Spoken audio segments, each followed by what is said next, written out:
Let's start off with kind of where we're going. This is our first third Thursday meeting this year.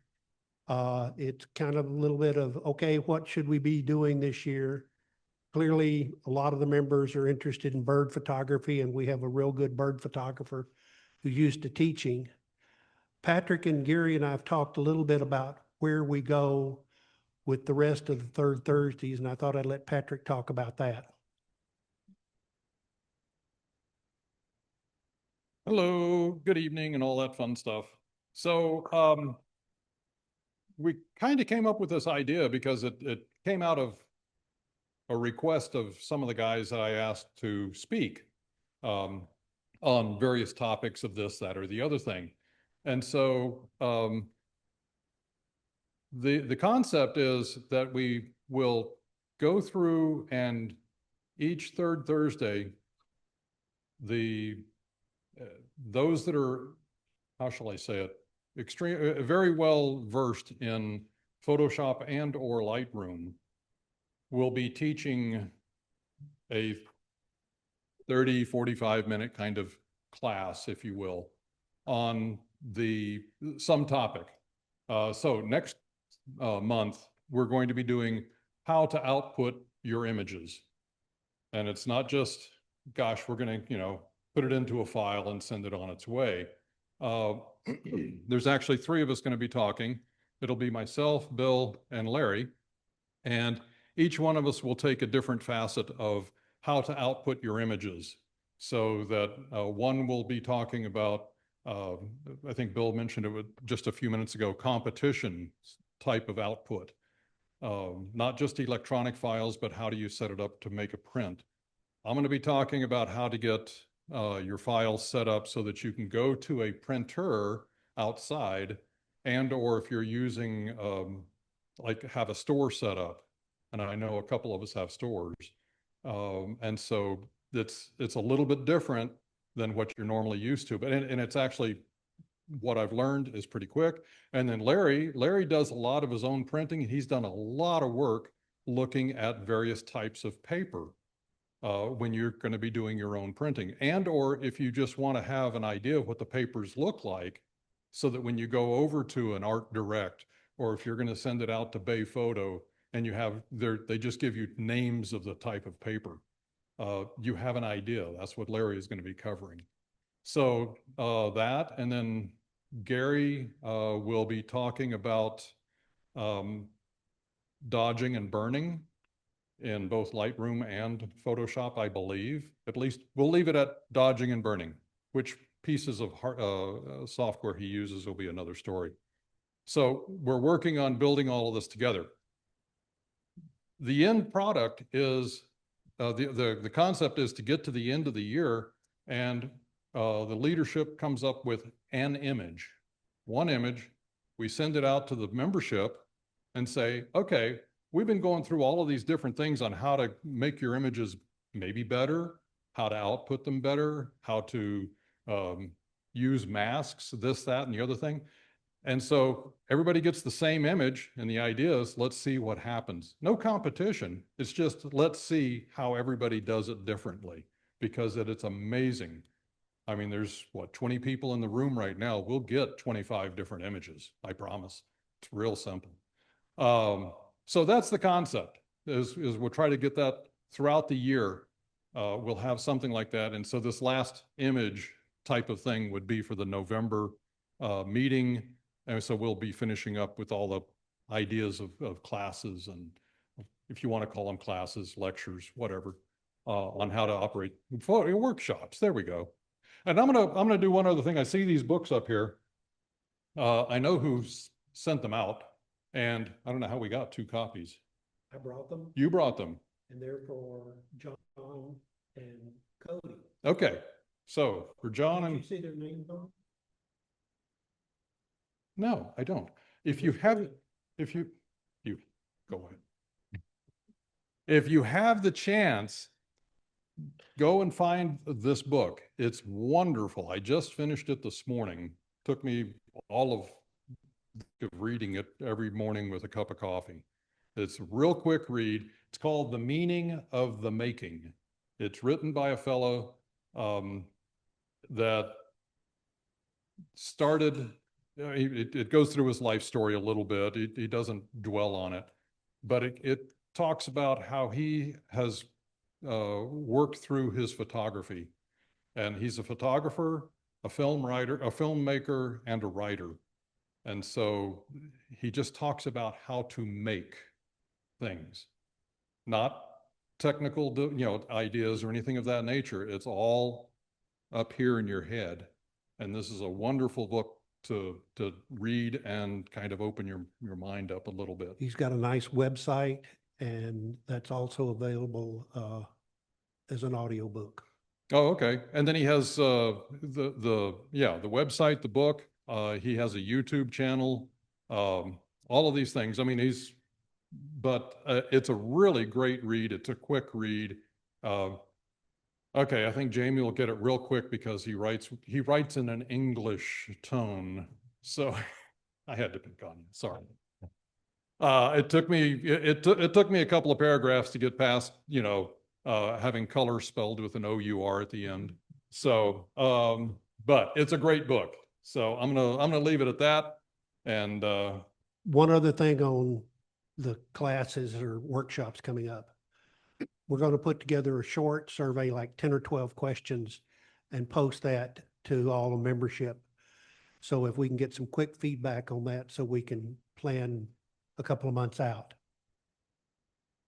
Go ahead, Clay. Hey, Clay Laban for the membership coordinating.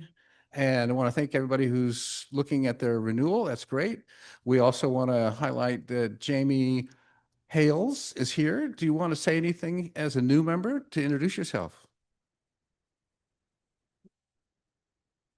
Hi, I'm Jamie. Haven't really done much like professional or anything like that photography. I'm definitely We're for very everybody. amateur. Yeah, we're for every photographer. A lot of travel. So that is where I take the majority of my photographs, is when I travel, go out to the country or, anywhere else. But I'm trying to get more into street photography. So that's my current challenge. Well, glad you came tonight as a first member. Welcome to the club. Let me recognize also Mark Donnell, who is there in the back, who was one of the founding members, or very close to being a founding member, but he close enough counts, 2018. He and his Yes, and he was the webmaster before. So do you want to say anything about your recent travels, the last state you were in? Did you ever maybe inspiration for adventure? So I retired early. We sold the house, hit the road in an RV in 2021. We've been on the road for 5 years. We visited every state, every province, and every territory except for Hawaii, which I can't get the RV to, and Nunavut in Canada, which has no roads. We spent a summer up in Alaska a couple of years ago chasing bears and things like that. We spent this past summer up in Newfoundland chasing puffins and whales and icebergs and things like that. It's a good life. Anyway, we're back in town. We had dinner with Bill, and Bill said I ought to come over, so I decided to. And Clay found my name tag from many years ago. He still had it. I still had it. Patrick, did you have a guest tonight with you?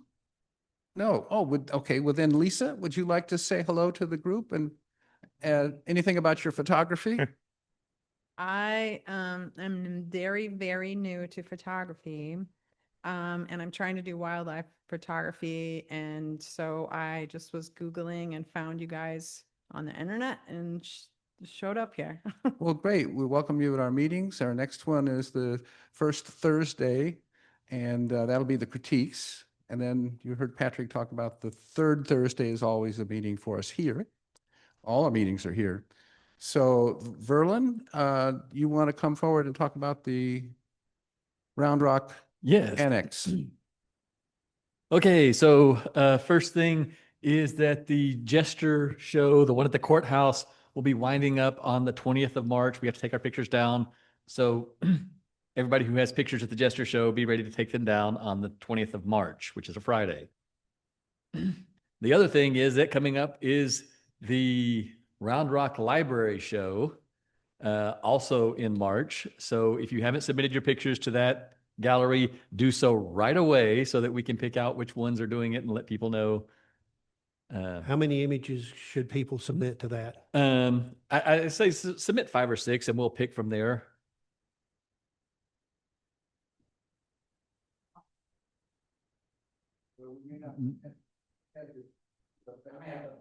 Okay. I know that people have submitted them already, including myself. So go ahead. I'm not going to complain about having extra time to decide. So, Pflugerville. Pflugerville. Okay. I get them confused. I'm in Austin. They're all the same. Everything north of me is Dallas. Yeah, Pflugerville Library. My bad. Okay. So get your pictures in for that. And then we'll start deciding on which pictures get actually displayed in the library. Yeah, there's a lot of room.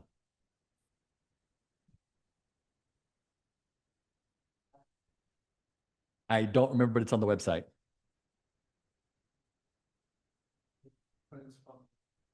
Yeah. It's close, but I think so. Oh, it is May 15th? Well, because everybody's always late, so. Also happening in March is Texas Photo Festival.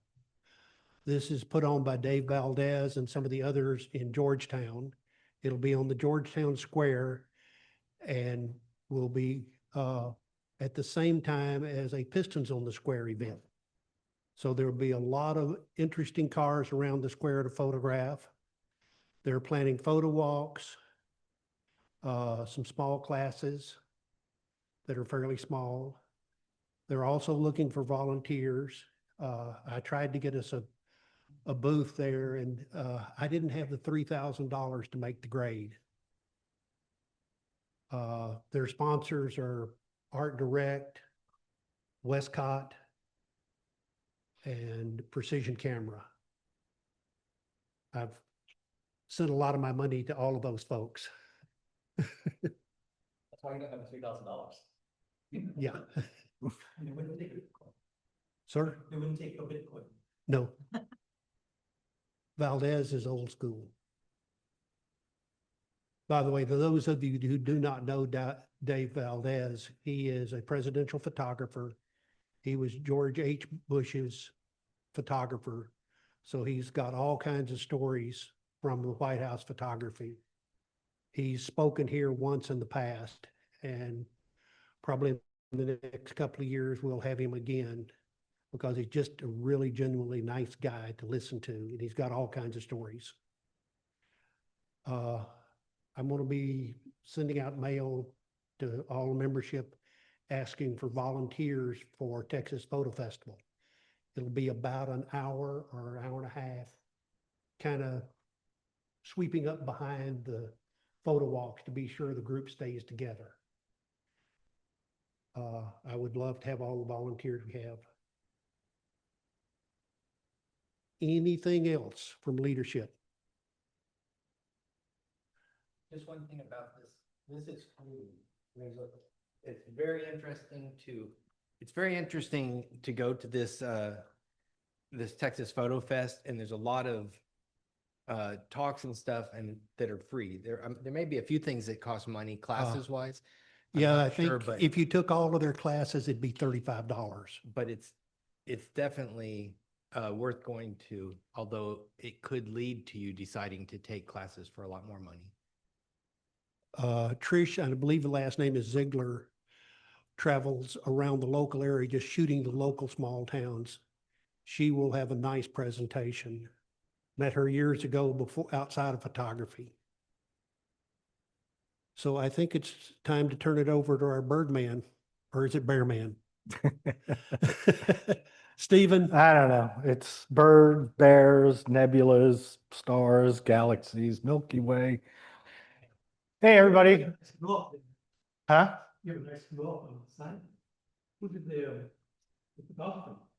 What, here? That was Josh. His headshot class. And actually somebody pointed out to me that That shirt is the same shirt I'm wearing now.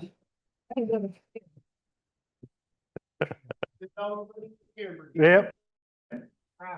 Well, hello, everybody. Steve Brkich. I don't know how long I've been a member. I've been a member of the club for a long time.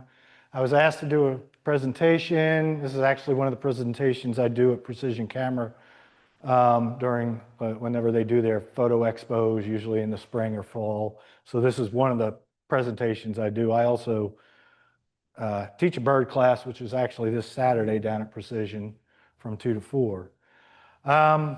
Anyway, yeah, I've been addicted to photography, I don't know, since the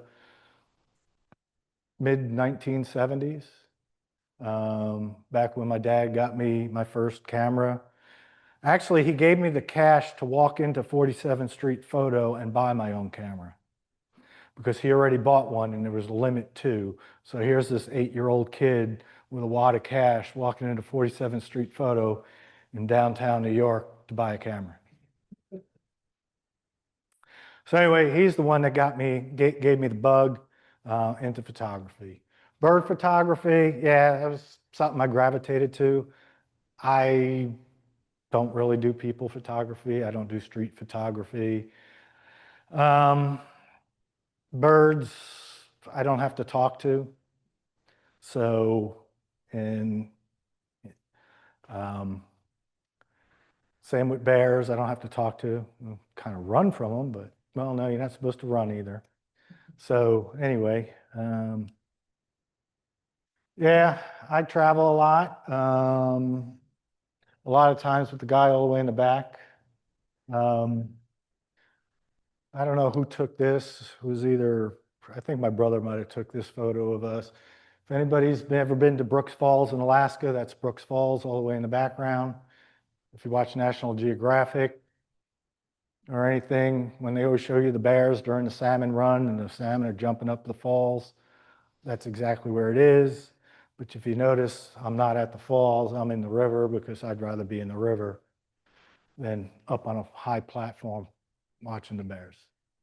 So there's a group of us there. That's locally here, Mills Pond.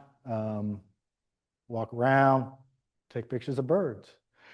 This is all my social stuff. I'm active, sort of, but you could always email me if you got questions and stuff.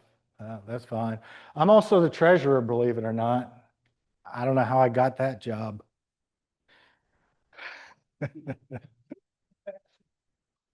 Yeah, maybe because I do it for a living too. So just a small company here in Austin. Anyway, yeah, gear. I'm a Canon shooter, always been a Canon shooter. So if you got a question about Nikon or Sony, don't ask me, I don't know. Push the button, click, there you go. Right now, I still have the old R5. I've never upgraded. I didn't see any reason why, because actually the first R5 had better dynamic range than the new one. I did get the R7, thinking it was more like the old 7D Mark II for your Canon shooters, which was kind of like back when the 7D Mark II came out, they called it the poor man's 1D because it had such a high frame rate. Yeah, not really kind of crazy about the R7 anymore, but I have it. I do use the Canon RF 200-800 a lot. I don't have $10,000 to drop on an f4 or an f2, lens like that. But that's done me good in birds, bears, planes, anything that you got to kind of keep a distance with. And then some of the other lenses I have. Sturdy tripod. For bird photography, I haven't really used a tripod in a long time. It's all been handheld. Between the in-body stabilization and lens stabilization, you don't need the tripod. Now, if you're sitting in a bird blind, it probably makes sense because you don't have to hold the camera all the time. But if you're walking around or whatever, then yeah. Because if you're walking around and you're traveling around with a tripod, and if you have a gimbal head, that Wimberley gimbal head that I bought many, many years ago for my first trip when I went to Brooks Falls, thinking I was Mr. Photographer and everything. That thing sure got heavy going back and forth, hiking back and forth between the lodge and the falls. And by the end of it, it was like that just stayed in the room and I just did everything handheld. Do you have a Question? monopod? Huh? Do you Yes, use a I do. monopod? I do have a monopod.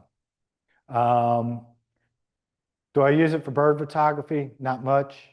I did use it when I went to Alaska for the bears because you're not allowed with a tripod on the platform, but you can get away with a monopod because you're not taking up room there. That's bear photography, not bird photography. But tripods, you probably heard this before, don't pay the tripod tax. You go down to Best Buy and you get the $25 tripod and you realize it's rickety and it's going to fall apart. And then you buy another one and you've realized, well, this one isn't really good either. It's a good tripod right off the top. Get a good carbon fiber, they're light, whether it's a big one, or like that one I've been actually using lately for something else. I got a smaller one that I use for traveling. That used to be my travel one, but now I realize just use the travel tripod most of the time now for traveling because camera, everything's lighter.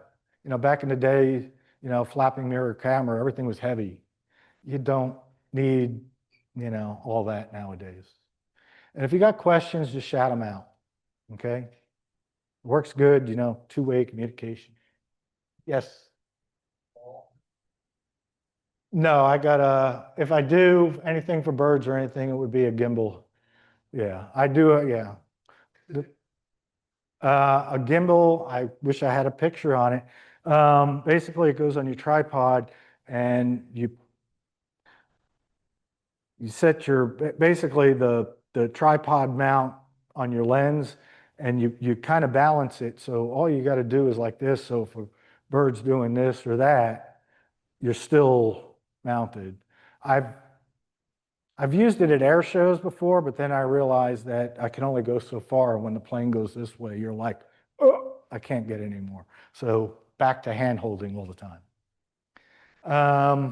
So yeah, that's that in a nutshell. Questions, comments, gear, no gear?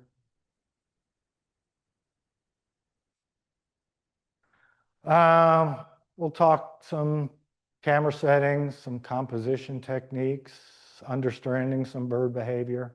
One thing is to have somebody good that can hear the birds. It's not me, unless I turn these things up. Lighting, environment, and basically some ethical bird photography. Terminology, you got birds in flight. Excuse me, there might be a dad joke in here. So you got birds on a stick. Okay. You got feathered birds. And you're going to have, there's the dad joke. Okay. So anyway. Number one rule of bird photography. Anybody here familiar with Rick Salmon? He's been a photographer for eons. Actually I grew up kind of close to him. Anyway, he has these things called salmonisms. All right. And one of them is if the eyes are not well lit and in focus, you and I have missed the shot. Okay. What you want, and everybody's looking for eye focus. I know we've seen some competitions here where people will put birds in and then the judges pick out, well, it looks like the focus point was the beak or the nose or something, not the eyes. You want the eyes in focus. You want, the lighting to be right. I found this actually another Canon Explorer light turned me on to this, and it's only good for PCs, okay? Doesn't work with Macs, but it's Lightroom Focus Point Plus. It's a plugin for Lightroom, and then it'll tell you where your focus point was. I think there's probably other things now that'll tell you too. But anyway, like you could see here with that blue heron, you could see that my focus point was on the eye. Everybody, all these new cameras, unless you're still using the old technology, all the new cameras now have, the focus points right on the eye and the travel and. So is this specific to Canon? Is this? No, it's for Lightroom. Yeah, but is it? It's It'll only work, it's only for PC. So if you're on a Mac, But is it reading something from the? I think it's reading something from the exit data. I didn't have But mic- it's I didn't have pretty microphone. Let interesting me to just go ask it. through your pictures and actually see where your focus point was. Have you tried to sort the focus sort in Lightroom? No, I have not. From my understanding, it kind of works for wildlife, but it's really made for portraits. I could see it working for some wildlife, especially if you're up close and personal. But I haven't tried that yet. I ended up going down a rabbit hole that I'll talk to you all about after the bird photography.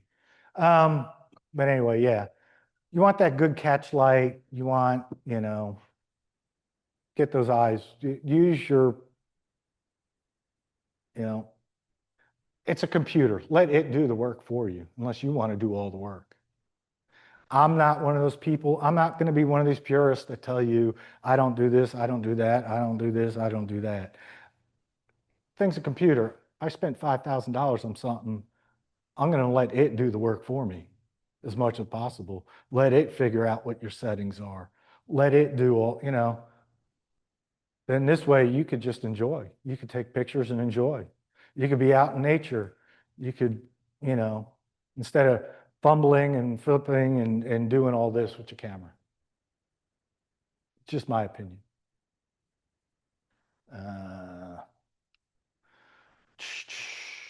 Another one, Wayne Gretzky. You miss 100% of the shots you don't take. And yay, U.S. women's hockey team. They won today. I was watching it. They came back and then won. Anyway, you're going to just go take pictures. I mean, memory, I guess it's getting expensive now. I don't know. Yeah, you can reuse it. It's not like the old film days where you got to be sparingly, or unless you're David Valdez and you got an unlimited source of film and all that, and you could buy out the entire PX at Ramstein of all the film. Take pictures, and you could always delete later. The worst part about the film is that you only get 36 shots on a roll. Exactly. Then you got to replace it. And then you don't do what some people do and, maybe reuse the same roll.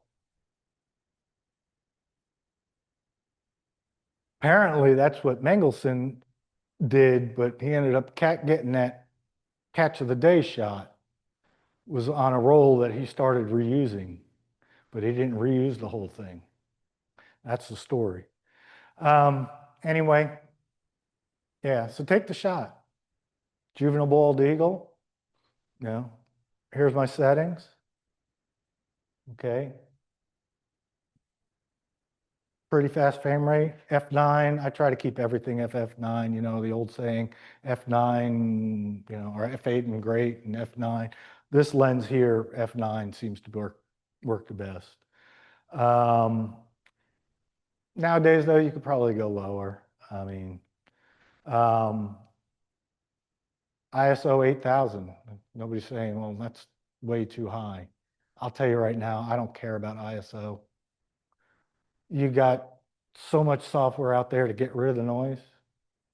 And if you're looking at the noise anyway, then you got a boring photo. It's another salmonism. If you notice the noise, then you got a boring photo. All right? So, do you notice any noise? other than the TV being blown out, but so I'm not scared of high ISOs.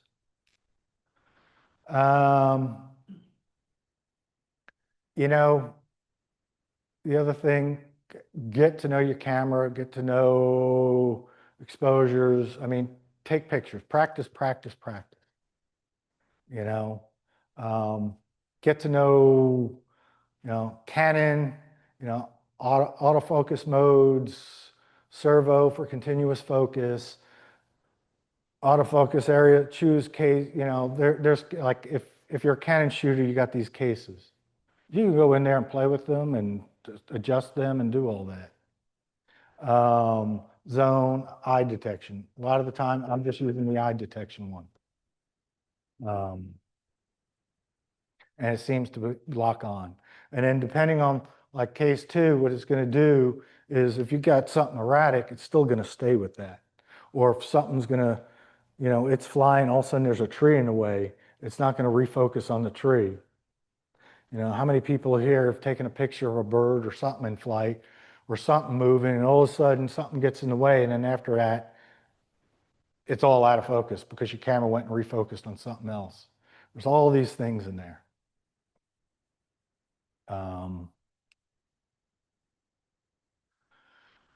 Shutter speeds, yeah, you want a pretty fast shutter speed to freeze motion. Yeah. Also, you can play with it. I do at air shows. Instead of faster, go slower. Go for the more artsy stuff, okay? Which I'm not, but you can play with it. I do it with planes all the time. Get low, slower. I'll go to an air show and prop planes. I'll even put a neutral dense ND filter on there and try to go to 1/20th of a second for the prop planes to get the whole prop. So you can do the same thing with birds. Of course, you don't need such a high shutter speed if the bird's just sitting there. But you know what? They may be sitting there, but all of a sudden they move their head or do this, and then all of a sudden you're back to being blurry, or they move their, apertures, whatever is. People do tests. Some people go to the extremes on lenses, and they'll actually have test shots and focus and this to see what aperture is the sharpest for their images. They got these targets and all that, Nowadays, though, a lot of the glass that's coming out and everything, it's all pretty well good. ISO, I use auto ISO. Why? Because I'm not going to think. I think every day at work. I don't want to think. Right? I'll let it do the thinking for me. Like I said, you can, like in my camera, I can put a limit on it though and say, okay, don't go above 8,000 or don't go above 3,200 or don't go above 800. Is that the shots you want to miss? Huh? The low light shots are the ones you want to miss? Yeah. So, and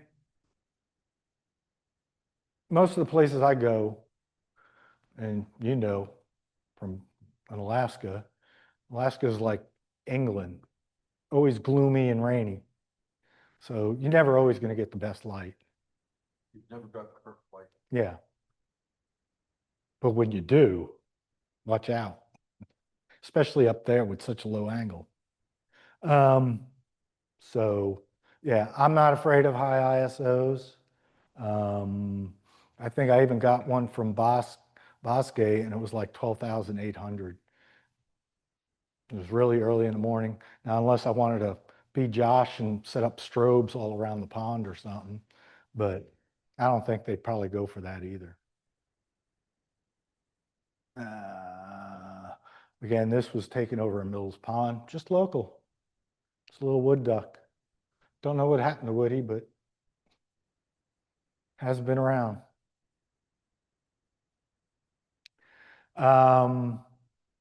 I use back button focus. Some people nowadays, they're not saying you don't even need to use that. I still use it because it's just habit. Only reason why I use back button photos, because if you're using the shutter button to do, it's doing all the metering and then it's got a focus and everything. So what you're doing is separating it. So you don't have to worry about your focus. So all it has to do is meter and pull the trigger. So then you don't get then it takes the picture and then you miss the shot. But some of the new cameras nowadays got all this pre-capture. So then you don't have to worry about that because it's already taking pictures that you don't even know were taken. Maybe if I upgrade my camera, actually I'll probably rent one to try it with pre-capture. Customize your buttons, know everything. I do a lot of night photography, so I try to,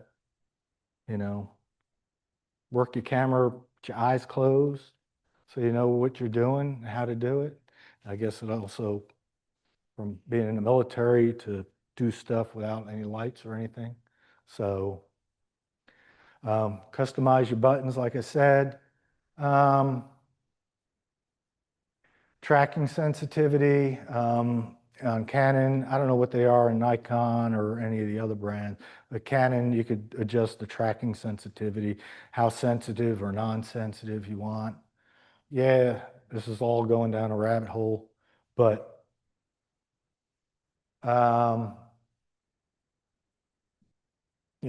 get your camera the way you like it, that you're comfortable with it.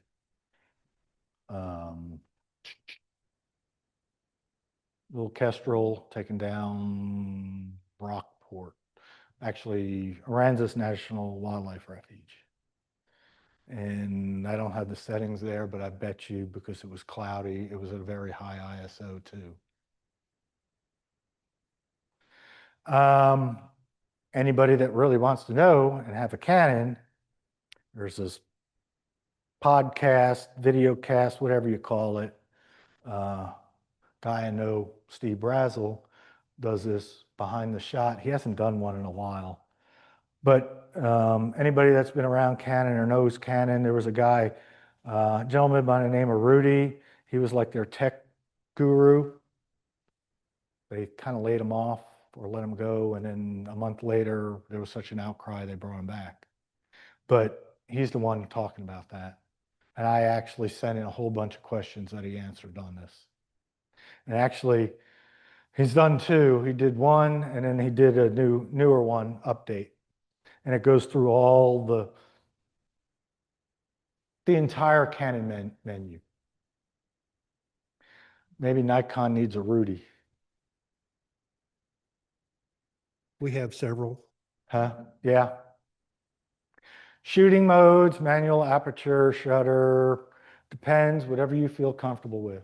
I'm not going to tell you to go use manual because all these other ones do all the same things. Right? Again, I said, I'm not a purist. I got to be a manual. No. Why? Because I want to go out and enjoy myself. I want to get my picture and be done. Some things I'll do at manual. I'm at an air show, I'll be a manual. If I'm taking pictures of wildlife, I'll probably be in shutter priority.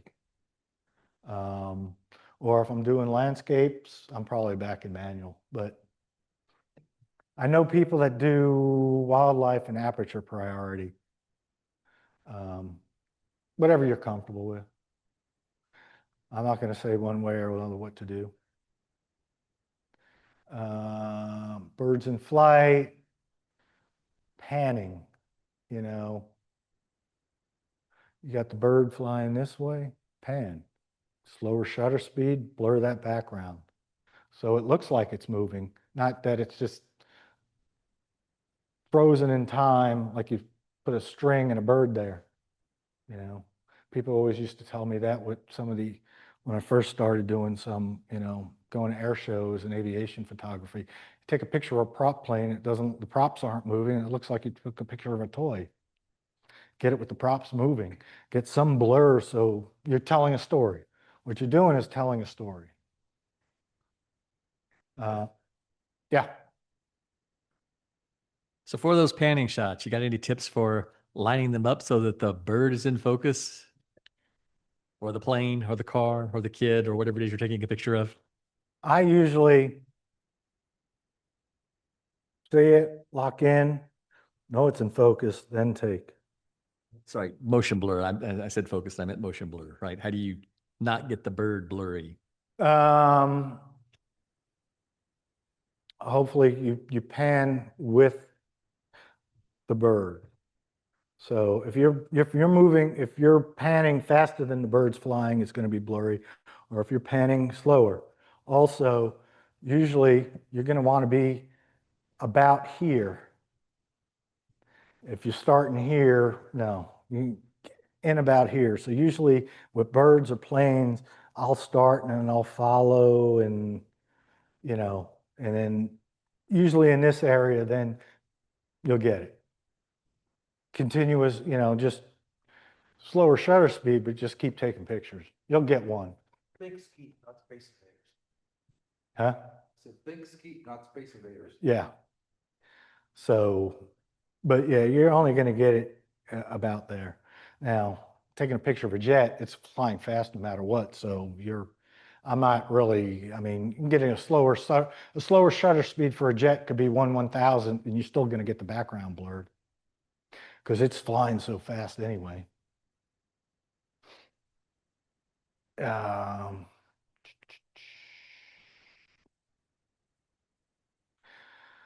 I remember correctly, that was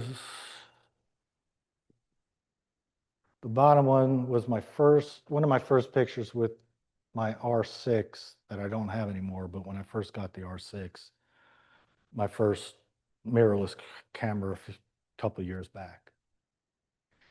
And I believe this one was with the 7D Mark II up in Georgetown.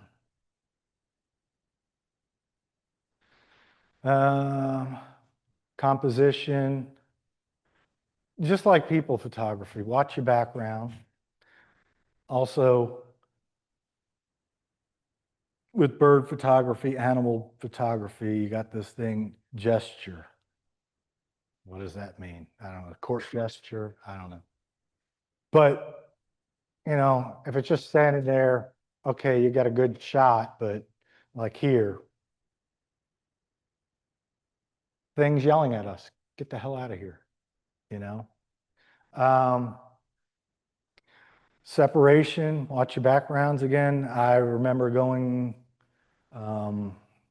actually, I think it was with you, Ed, when we went to Moose Peterson's thing downtown, and he kept yelling at me to watch my background. So it was like, why do you got this building or telephone pole sticking out of their head? Watch your backgrounds. Try to get some separation with longer lenses, whatever, the compression and everything, you're gonna get that background blurred. Again, here, ISO 12,800. That was in Seward. We took a boat trip in Seward, and I still remember one of the things the lady told us was there's a nesting pair of bald eagles for every mile in Seward. So no matter where you went, there was a freaking bald eagle all over the place. So, which was pretty cool because I love them.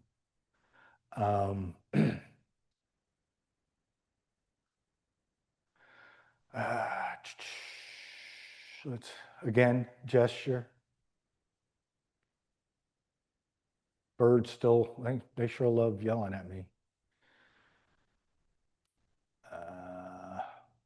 Separation, puffins up in Alaska. They're not all on top of each other. Plus you got the rule of odds, threes. Yep, there you go.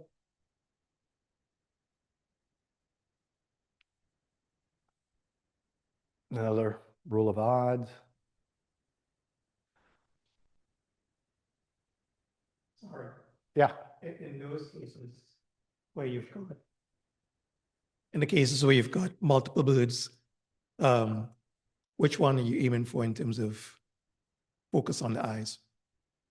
All of that. I don't know, whatever one it picked up on. It was probably the lead one. And birds that are too far out from each other. yeah, you're at infinite focus, so everything's going to be in focus too. Yeah. Like the picture better. Ratio of matte picture to one good one? Huh? What's the ratio of matte picture to the one good one? A lot. 1 to 1. You know, I was probably heavy fingered. I probably am not as heavy fingered now.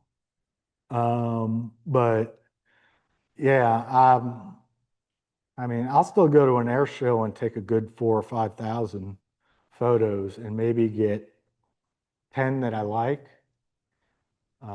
There's probably a series of 300 all that look exactly the same that I go through, and I'll probably pick the one that I really like. I have a comment on that. I saw Yeah. a National Geographic photographer, and he talked about when he first got into photography that his goal was to get one good picture out of a roll of film. And that was his goal. Take a roll of film, I get one good picture. He said, now after 20 years, my goal is to go out and get one good picture out of a roll of film.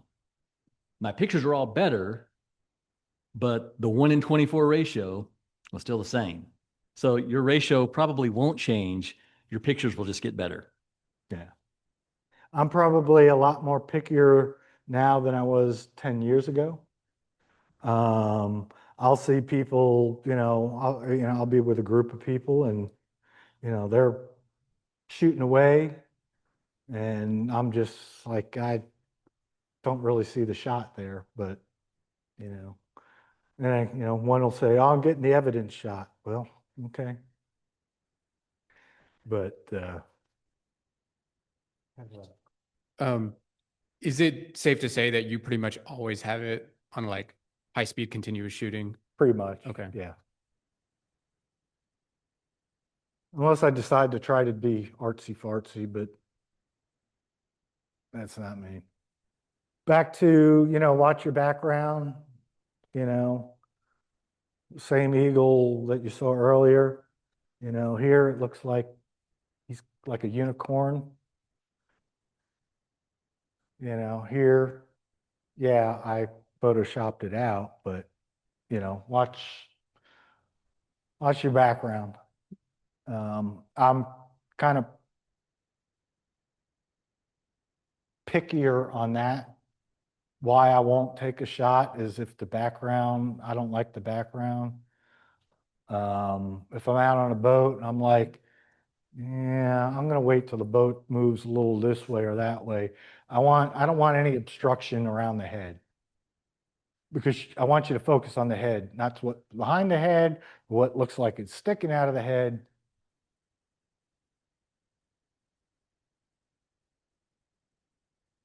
Again, watch the background.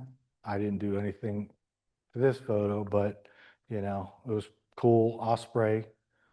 Again, this was actually up in Alaska too. And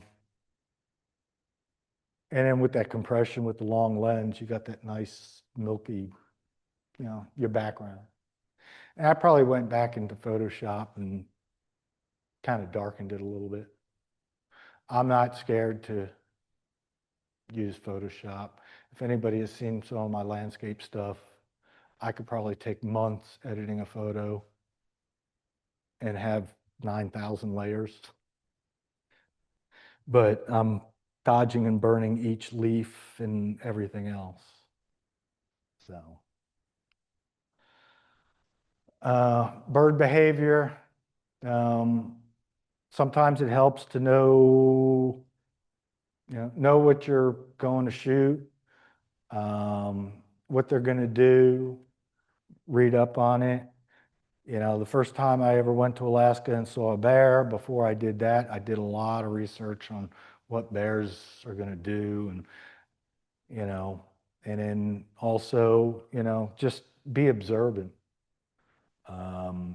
Like I got a nice photo of a bear at the falls, water's nice. So, but I could tell every time this bear would just start doing this, it was like he was summoning the salmon to come up. And as soon as she started doing this, the salmon would jump up. So anytime, that's when I would get ready. I was like, okay, I'm waiting, you know, to get that shot with the salmon coming up. Never got it. Later on, I just had another picture of a salmon and made it look like the salmon was coming there. Exactly. Research the birds. Different species have unique habits, flight patterns, feeding times. For early mornings and late afternoons are typically when they're most active. Most birds you'll see, they'll poop just before they take off. So if you see a bird poops, he's going to take off, so be ready. I've kind of found a cheat to this. I joined the Travis Audubon Society and I go on bird walks with them. I'm the only photographer, these guys, and they see the birds that I don't hear as well. Yeah. And they also seem to have sharper eyes as well. They see the birds long before I do. So, yeah, have somebody that can spot them, see them better, all that. You know, another thing, and I haven't been able to do it. Again, Rick Salmon, he's always telling you to shoot with both eyes open. I try that and it's like, how do I, you know, but I see his point because you're focused here, but if that other eye is closed, you don't know what's going on over here. You know, you could be taking a picture of an eagle and a bear is coming over on you. So you know,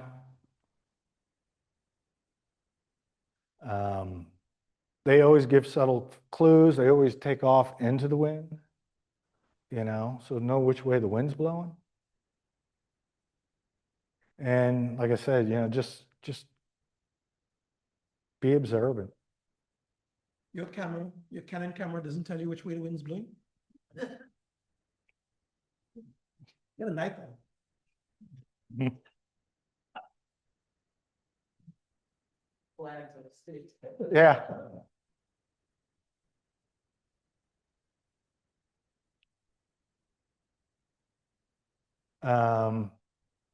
Understand territorial and feeding behaviors. Again, just kind of know what they're doing. You were probably there when, yeah. And see, I like this photo, but I'm going to probably go back in and get rid of that. Even though it's blurred, I still,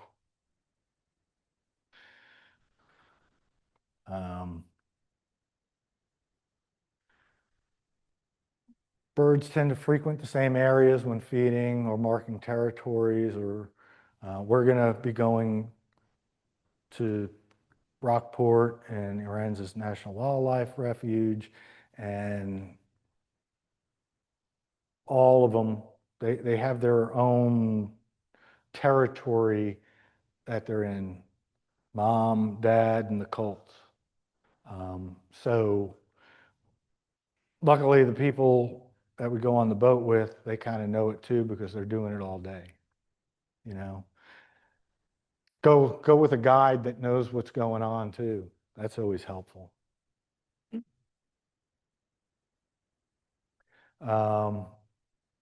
Many birds establish territory loops.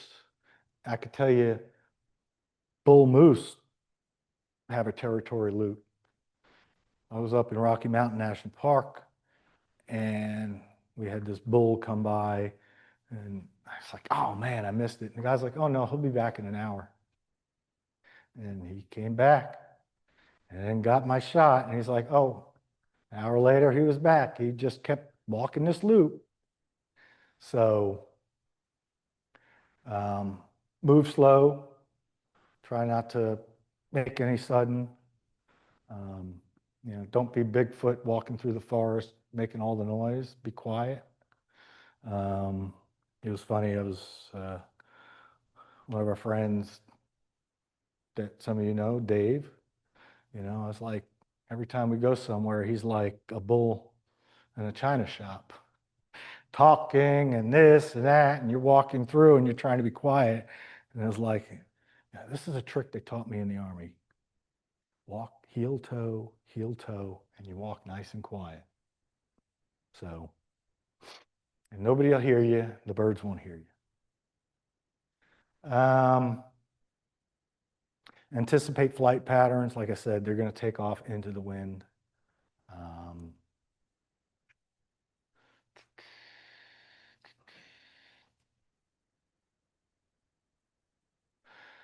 Whether or not this is ethical or not, some people, they have those bird apps and they'll call the bird on them.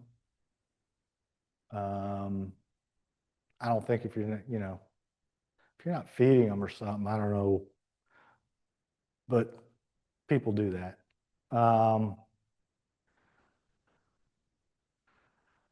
Be patient, observe the environment, bird. It does require some patience. Spend time watching the birds, watching what they're doing and all that. Were you there with the coyote? No, that's actually Ranzis Wildlife Refuge. And I guess I'm getting old because now I can't even think what the name of the bird was. Whooping crane, there we go. And no, the thing wasn't that close. He was there, but he wasn't that close. I just made it look like he was close. But that was the first time we saw that. Now people have seen bobcats and other stuff too. But the whooping crane was squawking at it. So.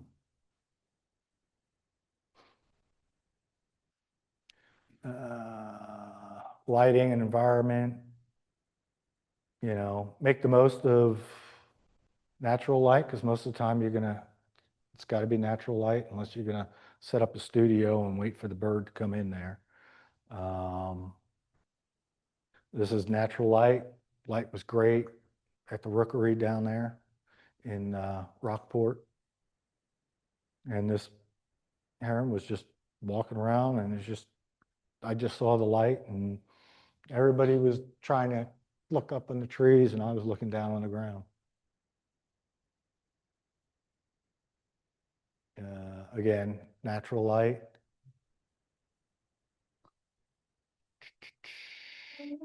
Stephen, on your natural light images, are you adding a vignette to that? Sometimes I do. Very, very subtle. I don't go crazy because somebody got onto me once, not here. It looks, too much of a vignette. So I'm doing it more now where if I vignette, I do it in Photoshop, and instead of using it, in Lightroom where you could just put the vignette, I'll actually go around, select my subject, mask, do the opposite, and then kind of darken it so it's right there. Natural light. And holy cow, that was only ISO 640. Interesting. Actually, the picture of that bird was way down there on a rock. So.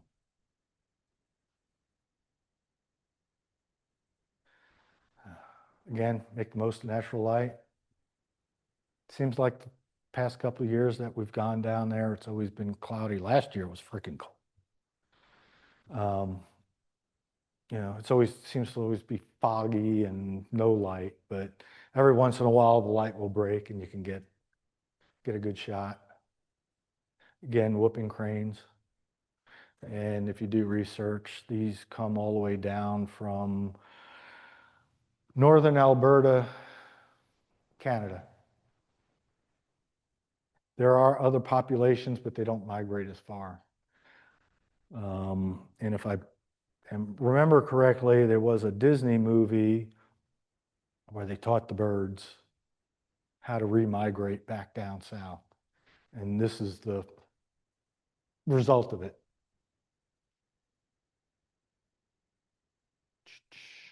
Again, make the most natural light. That's real. That's real. I did not Photoshop the crab in.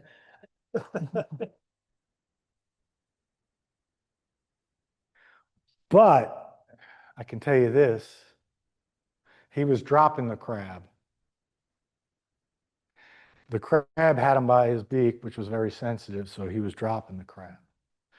So it wasn't like he was going, he already got the crab, came back up, and then the crab let go and fell.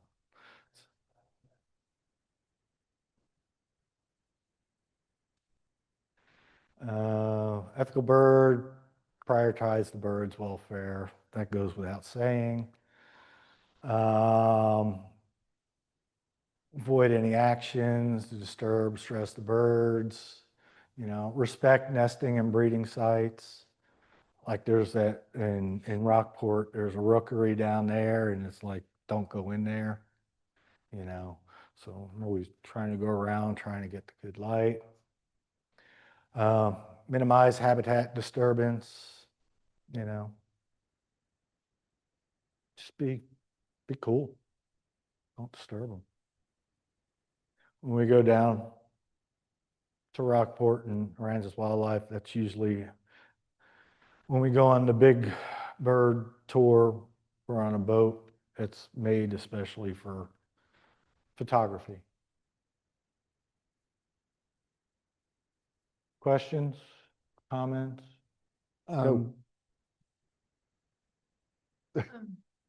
Okay, I'm still a beginner, so I haven't even gotten to editing, but I'm hearing you talk about both Photoshop and Lightroom. Is one of those better for wildlife photography, or you use both of them? My answer to that will be, it depends. Now, if you do the subscription service, you're going to get both Lightroom and Photoshop, okay? Lightroom is kind of like general stuff for me, you know, and then you go to like the brain surgeon in Photoshop where you're actually editing. I'm not going to say I'm editing pixels, but that's what you're doing in Photoshop. Lightroom is kind of getting sort of like Photoshop. I mean, some of my edits I could just do in Lightroom, but I still like going over to Photoshop to really fine tune certain things. Lightroom is not just a, Yeah, sometimes. Lightroom is not just a photo editor, it's a library system to Yeah. manage your image assets with. That's a good point there, because it's kind of an asset management thing too, where you got your catalog and you have your folders and all that. I know there's other programs that do all that, and then there's some old school people that they use Lightroom, but they don't catalog everything in Lightroom. They use Bridge. But a lot of times with Photoshop, it's like one picture at a time. When you get in 4,000 pictures and you're going through it, you're not going to do that in Photoshop. So I'll bring my photos into Lightroom. I'll go through them, pick the ones I want, delete the ones that are ugly or out of focus or whatever, and I'll do one run through, and then I'll probably I'll just let it sit for a couple of days, go back, look at the ones I picked, and then kind of just whittle down to the ones I like. And I save everything, so. So for programs like Lightroom, you're looking at a bunch of pictures at once. You bring in your 500 or 5,000 or whatever pictures, and you probably have groups of them, like these 60 photos are all of this, and these 8 photos are all of that. And you can sort of batch things and say, okay, yeah, I took these 8 photos and they were all kind of dark, and I can make them lighter. And you look at general stuff. But when you want to move the bobcat closer to the heron, now you got to get Photoshop or something like it. So like I do for work, even though I'm an accountant, I do the headshots for all He the, Photoshops the accounting. I do the headshots at work for all our new hires and current employees and stuff. And yeah, I just do that in Lightroom. Put them all in there. I already got a pre-done thing that I just say, here, do that, done, and then re-upload them so then the IT people can use them for the security badges and stuff. Yeah. 2 questions. Yeah. First one, less technical. If you're going to be in an area, do you have particular resources you like to tell you what's going to be there that you can then research? Like what kind of birds are in the area? What kind of Yeah, I mean, you're going to research. Like the first time I went to Yellowstone, I was like, I don't have any clue. I want to go see an eagle and a bear, you know? So I started researching to find out, okay, where do I need to go to see a bear? What part of Yellowstone? Where? When are they out? What do they do? You know, so yeah, research, resources. Sometimes, you know, a guide is good. You know, the first couple of times I went to Alaska, yeah, I had a guide. We would go out on the river and we had a guide. For bird stuff though, eBird is really Yeah. good. It's by Cornell Labs. You can look at areas and then they have things that they call hotspots. They have little flames on them. And if you click there, you can see eBird is one also that people keep track of the birds that they've seen and they post it. And so you can look at a site and the ones with the fire are where a lot of people go find birds. And if you click on that, you can see all the stuff that people have posted that they've seen there. And then if you are interested in one particular bird, you can click on that and it'll go into all the details about the bird. So for researching where to go, that's really good for bird stuff. And you can look and see, like if you were going to go next week, you could see what have they been seeing over the last week or two. So you'd know what kind of stuff would be there. That's a really, really good one. And it's more data than you can ever use, but it's pretty easy. And that works all over the world. It's also handy if you know the particular bird you want to see. Yeah. Use eBird to find where they are. My second question is, so I have the 100 to 400 on the R7. So I get a little bit extra because of the crop Yeah. sensor. I still feel like I'm always too far away and having to crop way in on anything I try to shoot.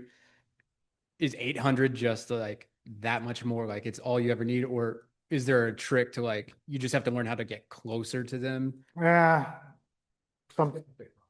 Yeah, you're going to have to crop. I always shoot a little bit wider because I don't know, I just shoot a little bit wider and then I just crop in. But I got an R5, so I got 45 megapixels to kind of, I mean, the R7 is what, 32? 32, yeah. Yeah, so you can still crop in with it. 100 to 400, you're more like, I don't know. 600. Yeah. The difference between 600 and 800, you could tell the difference. Because I originally had the 150 to 600, the old Sigma 150 to 600. When they came out with the 200 to 800, it was like I jumped on that like, you know, I think I was like the number 2 person at Precision Camera that got one. Well, it helps to know the Canon rep too. Huh? Yeah. I think you could throw an extender on, but I wouldn't do more than a 1.4 Yeah. extender. Yeah, I just haven't gotten it because it's like the cost of a whole other lens. But the 200, 800 on the R7 is like, you know, 300 something to almost 1,000. So,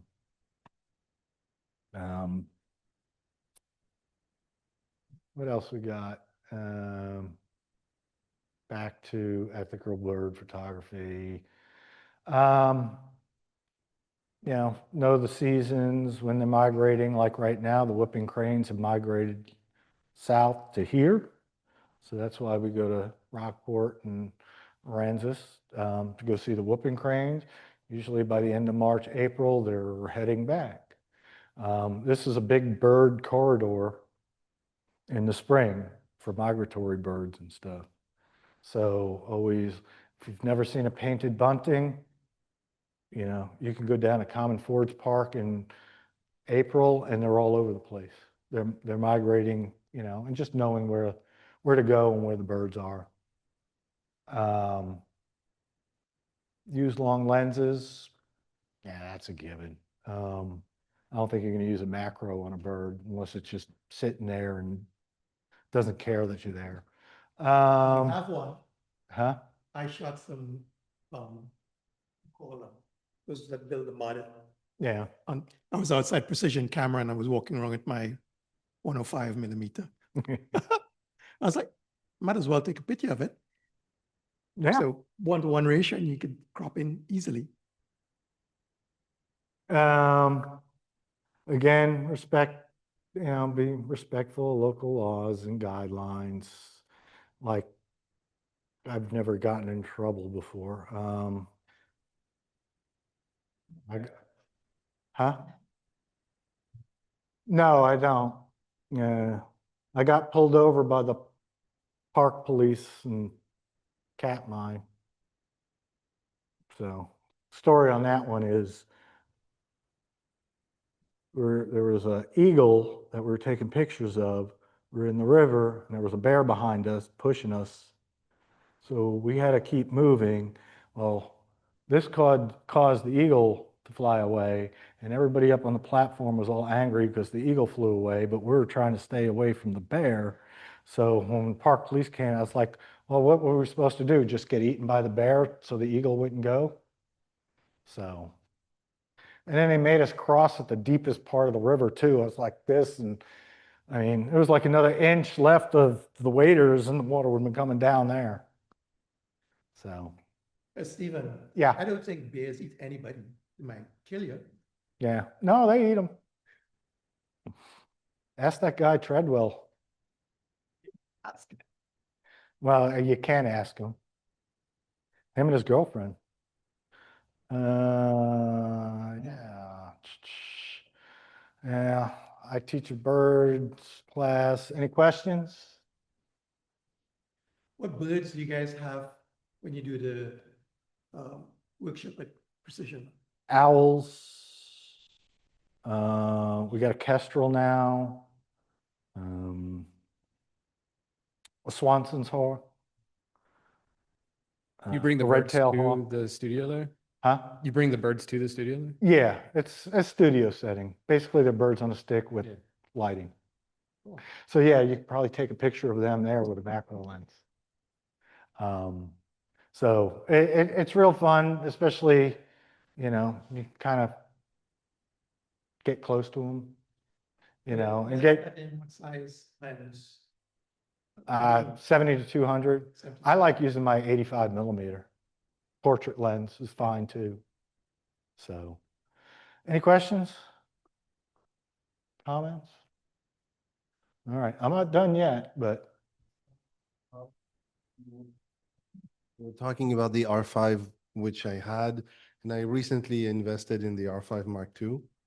And I highly recommend it for bird photography. with the pre-capture. But not just that, the pre-capture makes it so that I have even more pictures when I go home than I used to. Yeah. That's a plus and a minus, but the autofocus is even better. Yeah, I know that. The only reason why I didn't, because I'd like to do a lot of landscape, and the original R5 has better dynamic range for landscape than that. But I do plan on renting the R5 II on a trip I'm doing. Just one, to try it out and see. Two, I don't know if I'm actually going to go buy it or not afterwards, or just wait for the R5 III. Because they're coming out faster than I could keep up.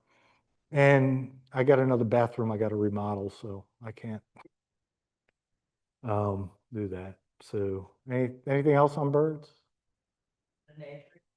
place to go just to practice Yeah, shooting yeah. birds?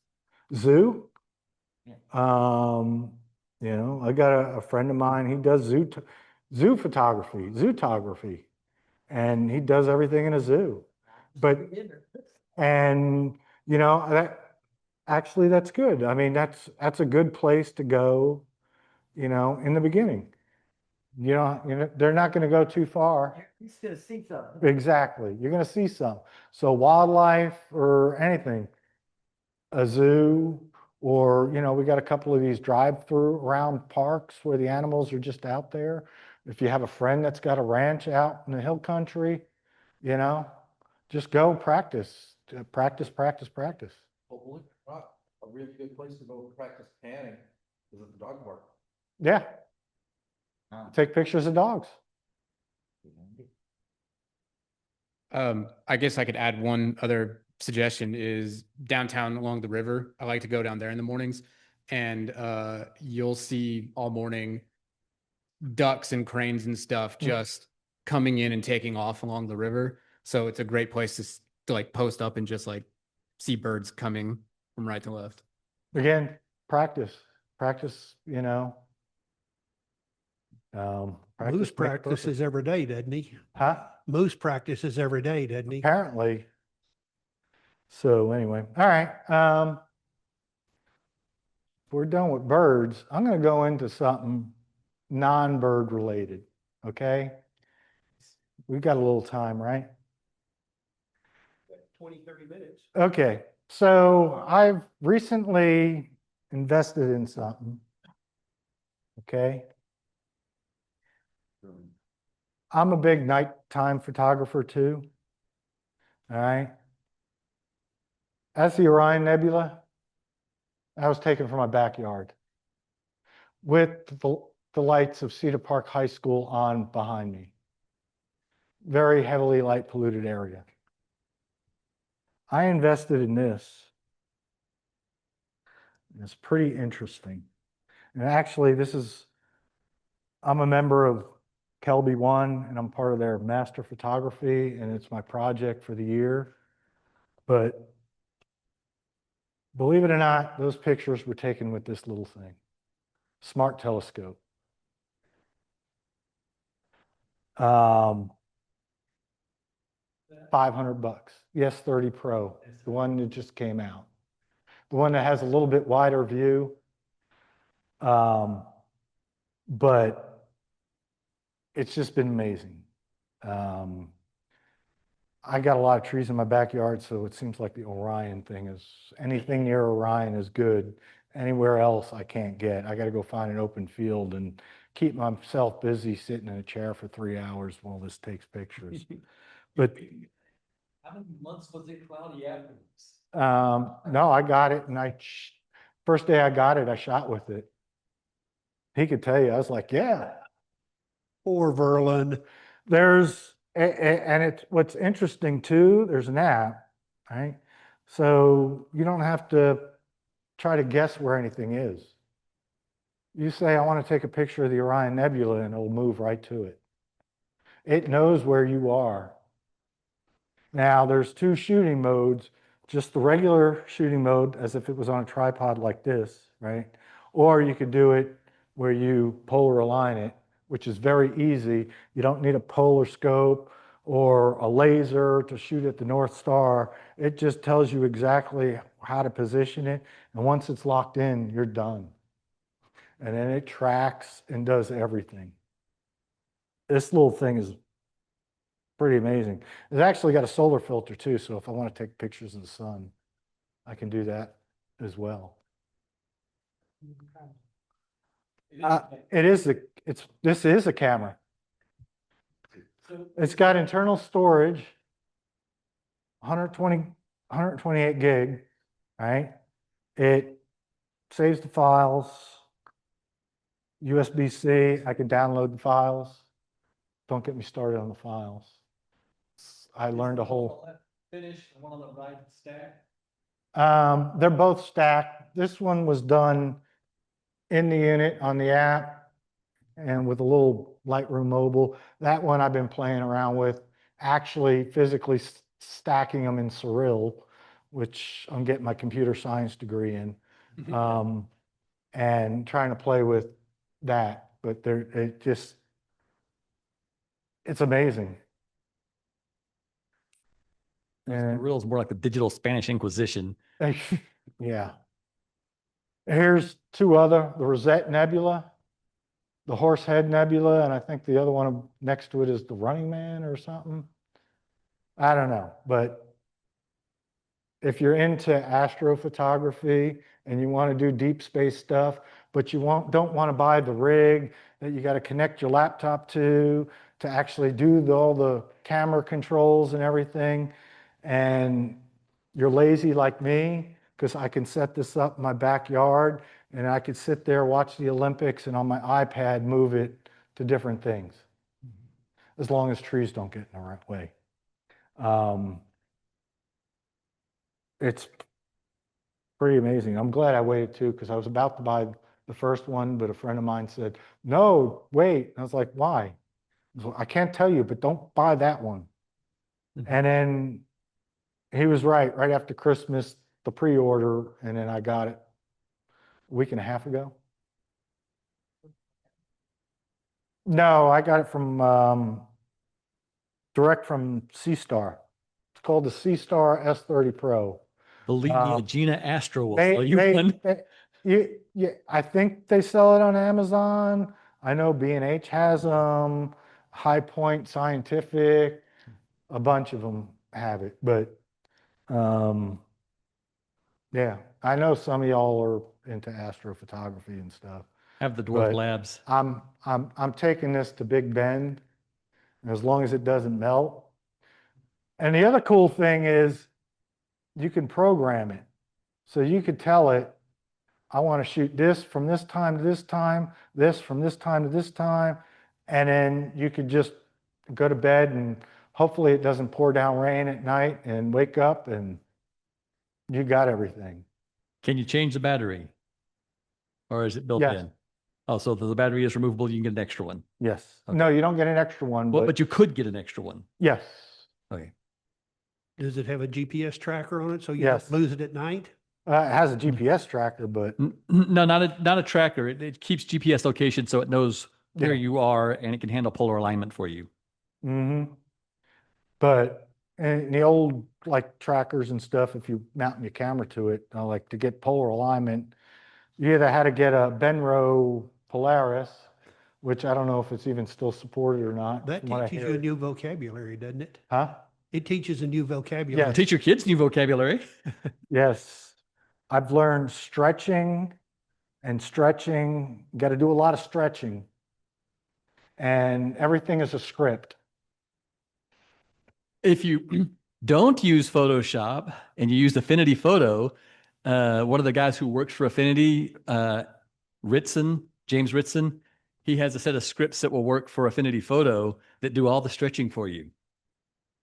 And then the file, the actual file format is a fit file, which Photoshop and Lightroom don't recognize. So basically you got to use another program to stack everything, because basically what you're doing here with Deep Space Astro, this is over 2 hours, all right? So you're taking 2 hours and you're just stacking photo on top of photo on top of photo. 20, 30 seconds. You could go as high as 60 seconds, but everybody's telling me if you're stacking photos, don't go as long as 60 seconds. Now, if you're doing like a Milky Way shot and you want to do 60 seconds, yeah. But when you're stacking photos like this, they say still keep it at 20 or 30 seconds. It'll do 10 seconds if it's not polar aligned, but it's just doing its thing itself. And but yeah, you're just stacking, stacking, and stacking. But you got to get a special program to stack them all, and then you got to watch a million YouTube videos on what the hell you're doing with the software and all that, and then find out. I got to download it as a TIFF, and then I could do stuff in Photoshop. But it's pretty interesting.